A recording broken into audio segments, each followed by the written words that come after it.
Well, good morning, everybody. It is Tuesday, May 19th. I'm Pastor Keith Carpenter at Kent Covenant Church. I'd like to welcome you again to our special devotional time that we have each Tuesday and each Thursday. We have been working our way through the Sermon on the Mount, that intense time of teaching by Jesus. It's laid out for us in Matthew chapters 5 through 7. We are still under the mandate of stay home, stay healthy. So at the present time, we're not able to meet together in our building, our facilities, and we're only able to have very, very limited contact with one another. We're doing our best to communicate that our ministry goes on. The church doesn't stop. The church continues. We just have had to adapt to some new circumstances and use those circumstances to accomplish as much in ministry as we possibly can. We know that God made us for face-to-face relationships, for connection with one another, and right now we're severely limited in how we can do that. But we do need to do what God expects us to do, make the most and make the best of the circumstances that we're in. And so we are doing that. We are expecting to stay in phase 1 of Governor Inslee's Stay Home, Stay Healthy order through May 31st, and then we don't know what might happen after that. If we move into his phase 2, it does allow for some additional in-person contacting. However, we still need to wait and see what that looks like in reality and how we can leverage that while at the same time keeping everybody safe. So stay tuned. More information will be coming your way, and we really do need to continue to pray that this virus will be eradicated, that God will eradicate it. Sometimes people refer to that as it will die out. At the same time, vaccines are being worked on. We pray for those that they will have success in finding vaccines and enabling people to be vaccinated for it in the future, and also medicines that will work against it for those who do contract it. So this needs to be an intense time of prayer for all of us. I want to jump into the scripture here, and then I'll have a few announcements and a little bit of information for you toward the end of our time together. So where we left off was that we completed the teaching that Jesus gave us about fasting, about prayer, about almsgiving, charitable giving, and not doing spiritual deeds so that others can see and be impressed by that. To try and maintain as much anonymity and keep as much of a low profile in carrying out those spiritual acts of devotion as possible, so as to not use it as something to feed our own egos. All right, so now we want to talk about our relationship with money and with material goods. Okay, now we all have some money to work with. We all use material goods in our lives. We have material goods around us all the time. It's impossible to live without participating to some degree in the material culture around us. And the material goods, most of them are good. They're healthy. They're positive. We need them. They help us to live a lifestyle that enables us to be safe, be healthy, and at the same time serve God. But what kind of relationship do we have with the material world around us? And is it possible to get too wrapped up in it and let it distract us from a full, pure-hearted service of God? That's the subject Jesus is addressing in these verses. So in chapter 6 of Matthew, starting at verse 19, and I'm going to read through verse 24, that'll be the chunk we'll take on today. Jesus taught, "Don't store up treasures here on earth, where moths eat them and rust destroys them, and where thieves break in and steal. Store your treasures in heaven, where moths and rust cannot destroy, and thieves do not break in and steal. Wherever your treasure is, there the desires of your heart will also be." I'm going to stop there for just a moment.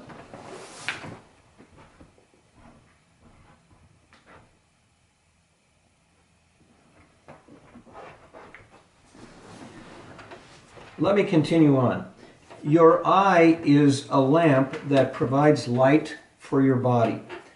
When your eye is good, your whole body is filled with light. But when your eye is bad, your whole body is filled with darkness. And if the light you think you have is actually darkness, how deep that darkness will be.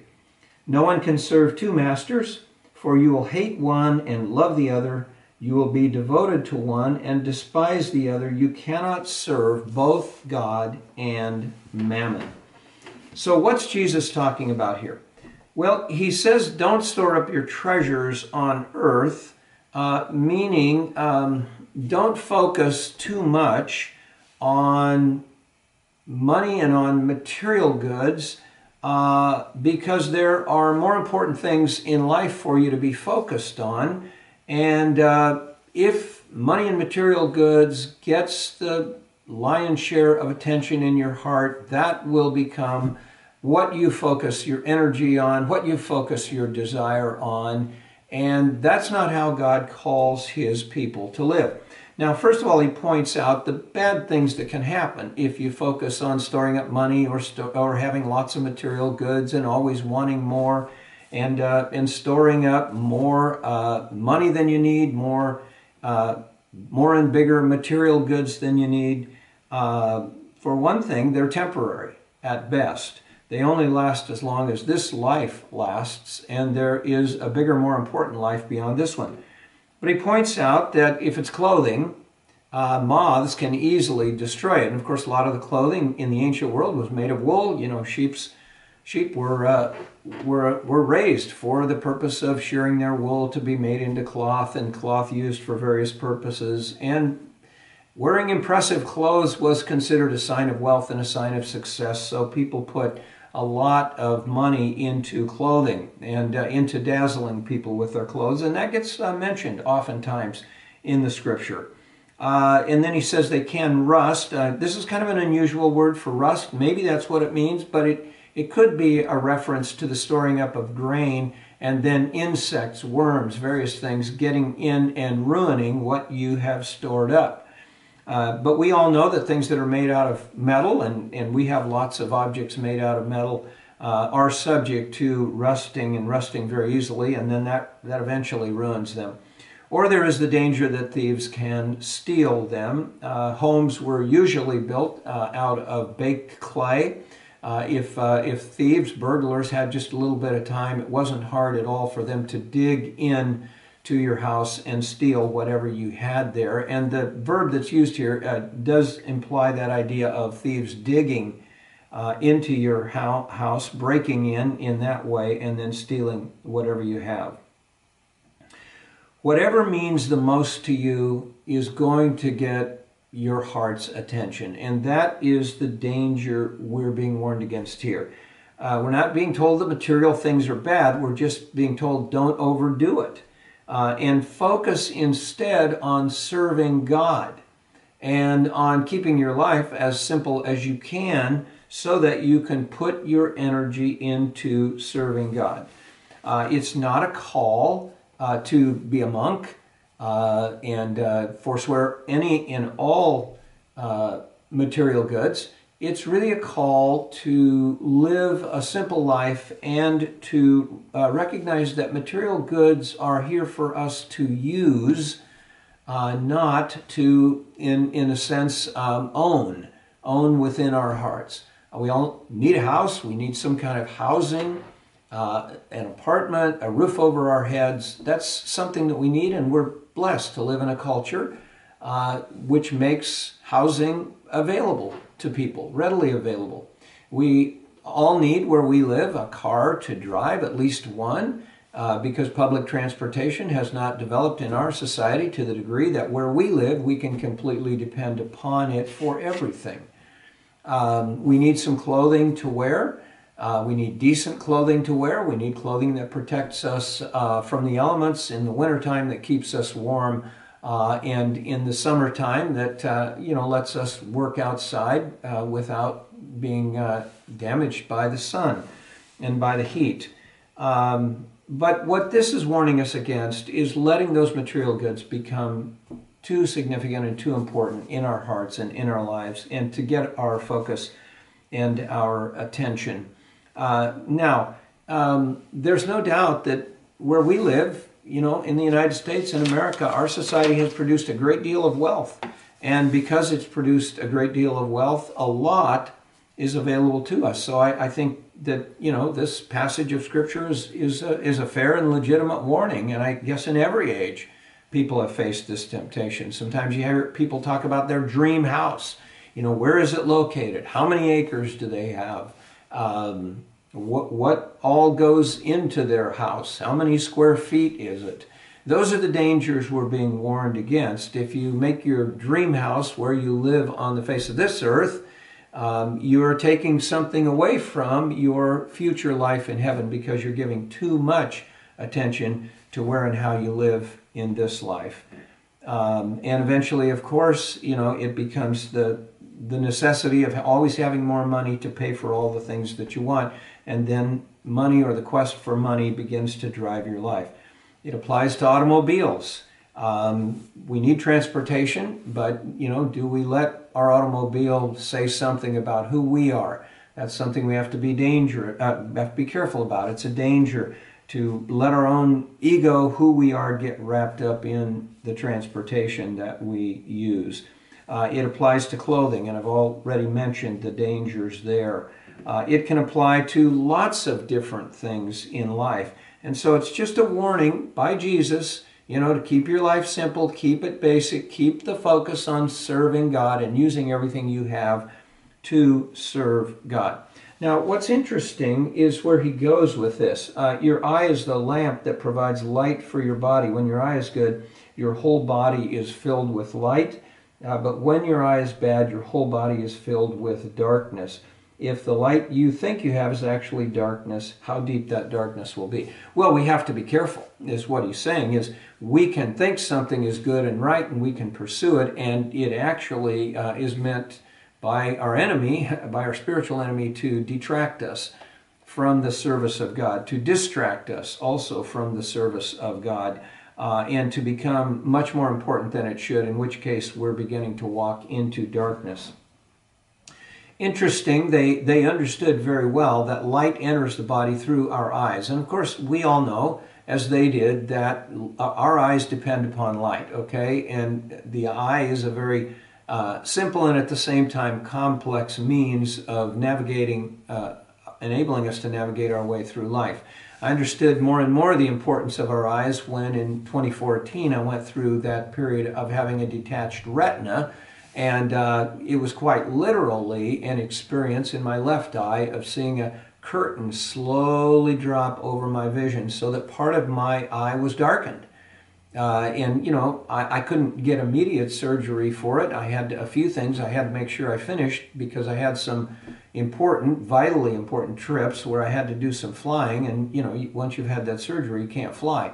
So I watched that progressively, my left eye, that curtain dropping and, darkness covering maybe 40% of my vision in my left eye. Fortunately, I still had my right eye, and it was functioning just fine. So I was able to keep going and keep doing the things that I needed to.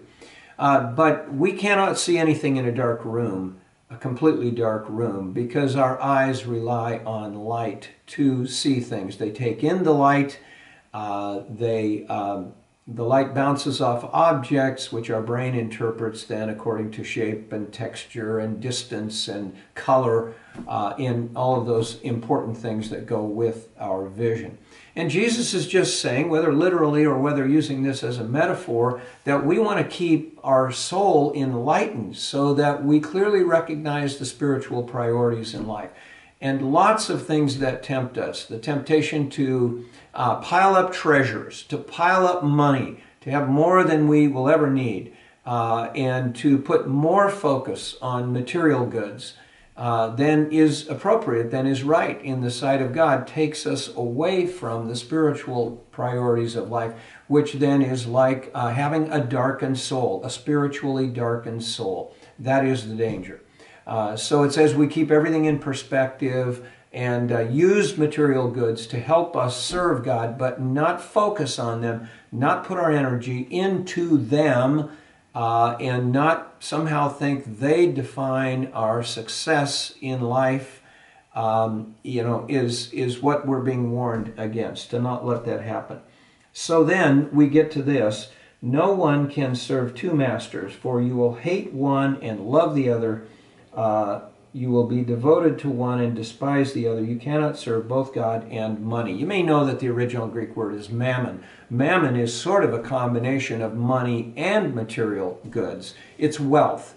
You cannot serve both God and physical, material, monetary wealth. You really do have to make a decision.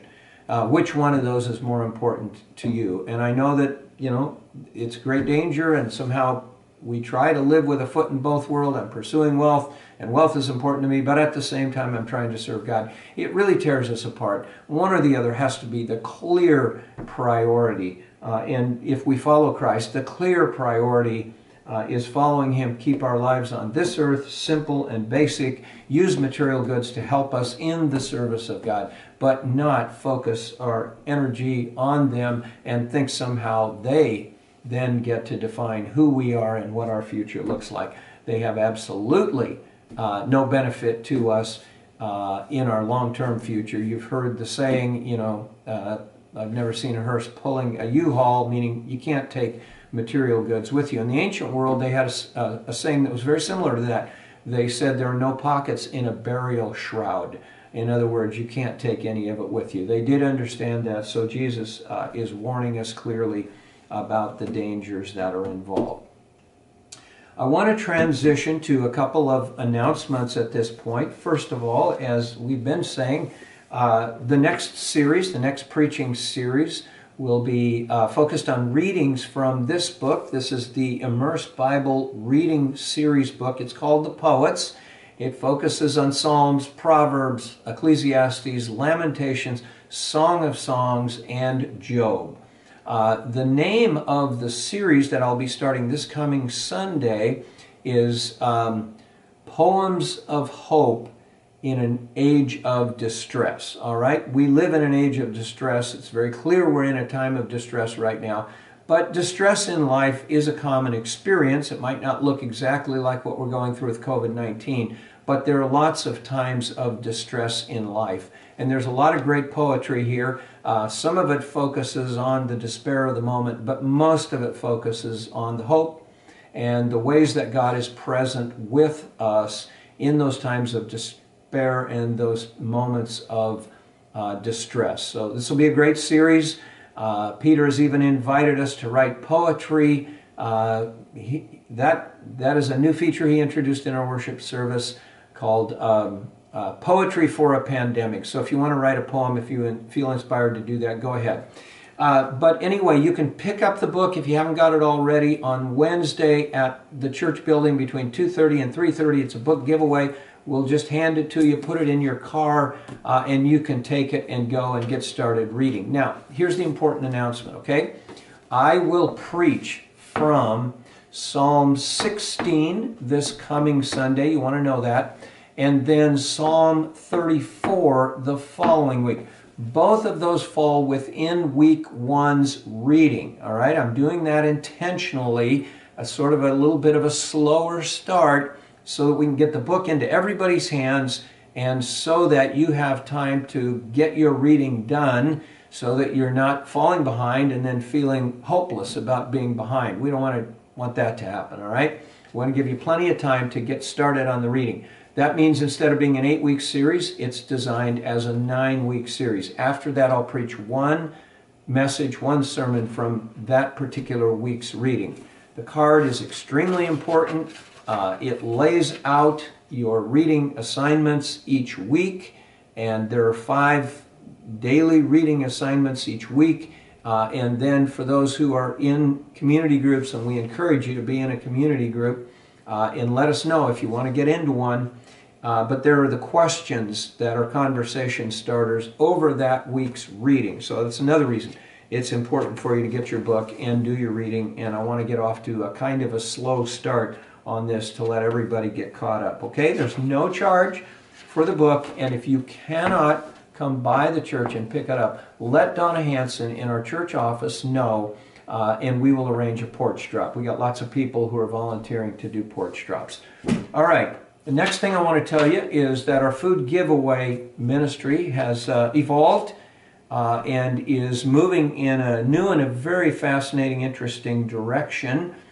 We are one of 3 churches we know of in the Kent area who were invited to apply, and we were approved to begin distributing USDA food. That's the U.S. Department of Agriculture. They have established a program during this COVID-19 time called Farmers to Families. And you may have read that, farmers are having a hard time getting their crops to market. The whole market situation has changed. And restaurants have not been operating. And so some things in the supply chain have broken down. Some farmers have had to just dump their food and let it rot. That's not a good thing. Nobody wants to see that happen. So the government has begun purchasing food from farmers, and they want to just give it away to families in need. Nonprofit organizations are the only ones who can give it away. There are several nonprofits in the Kent area, along with Kent Covenant Church and 2 others who were approved to be giving this food away. So that's the food we will start giving away on Wednesday. We got to be a little bit more creative in finding people in need, and we're working on partnerships with low-income housing and a few apartment complexes in the area to identify people who are in need. But this is food you'll get if you come on Wednesday from 1 to 2 o'clock during our normal hours for the food giveaway. And if you know of anyone who needs this food, you're welcome to come and take a box or 2. It's really going to be a lot of food. This week it will be fresh produce, but after that there will be other items as well. But we're giving the food away to anyone who is in need. So if you know of someone in need, help us find a way to get the food to them. If you can't pick it up for them, let us know. And we can do a porch drop of food as well, okay? Now, at the present time, we have plenty of volunteers to be a part of this program and this ministry. As a matter of fact, at some points, we've been a little bit overwhelmed by volunteers. So this is a great step forward, we believe. We're delighted to be in this partnership, to have so much more food to distribute. We'll keep you posted about it. But please feel free to come by on Wednesday and pick up food if you need it, or if you know of someone who is in need, because we're anxious to hand out the food and identify people in need. All right?